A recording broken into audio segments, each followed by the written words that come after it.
જ્યારે જ્યારે પણ પરિવારની વિરુદ્ધ જવાનો વિચાર આવે ને સાહેબ, ત્યારે વિચારજો કે મારાથી આ કરાય, મારાથી આ ન કરાય. આખી શ્રીમદ ભગવદ્ ગીતાના 700 શ્લોક તમે ન વાંચો તો ચાલે, પણ ઘરની અંદર તમે બહાર નીકળો છો ને ત્યારે શ્રીમદ ભગવદ્ ગીતાને 3 શબ્દોમાં કેવી હોય ને તો પહેલો શબ્દ, પહેલું વાક્ય કે હું કોણ છું.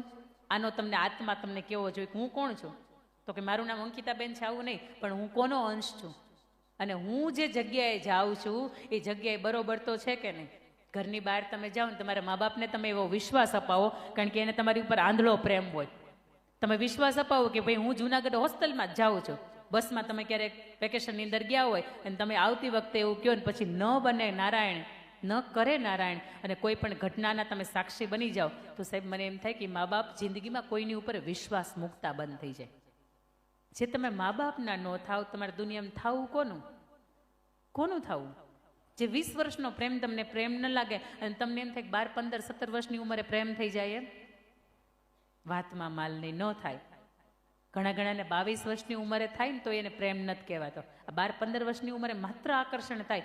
દેખાતા હારો લાગ્યો, મર્સિડીઝ ગાડીની અંદર આવ્યો, ઓકે, ચશ્મા બસમાં પહેર્યા, ગોગલ્સ પહેર્યા, લુક વાઇઝ હારો છે, ઘણું.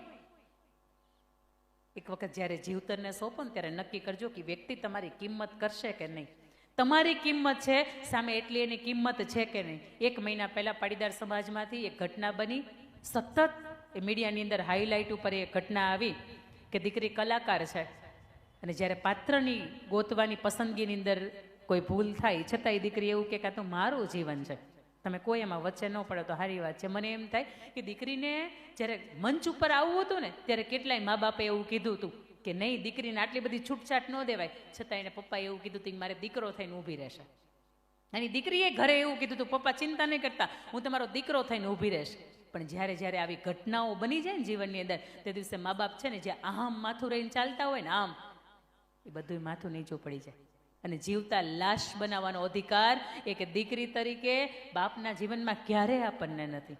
લોયાલિટી આપણને શીખવે છે, હંમેશા વફાદાર રહ્યો. કોઈ વ્યક્તિ તમને વફાદારીથી ઓળખશે, કોઈ વ્યક્તિ તમને ચરિત્રથી ઓળખશે, કોઈ વ્યક્તિ તમે સુંદર લાગો છો આનાથી નહીં ઓળખે. ઐશ્વર્યા રાય જે તે સમયે એને જ્યારે મિસ વર્લ્ડનો ખિતાબ મળ્યો ને ત્યારે સુંદર દેખાતી હતી, પણ અત્યારે તમે જુઓ તમને એમ થાય કે આ ઐશ્વર્યા રાય હશે. સુંદરતા એવી વસ્તુ છે કે આવતીકાલે બદલી જાય. તમે સમાજ ઓળખે છે ને તો એ તમારી નીતિમત્તા, વફાદારી, પ્રામાણિકતા ને તમારા ચરિત્રથી ઓળખે છે.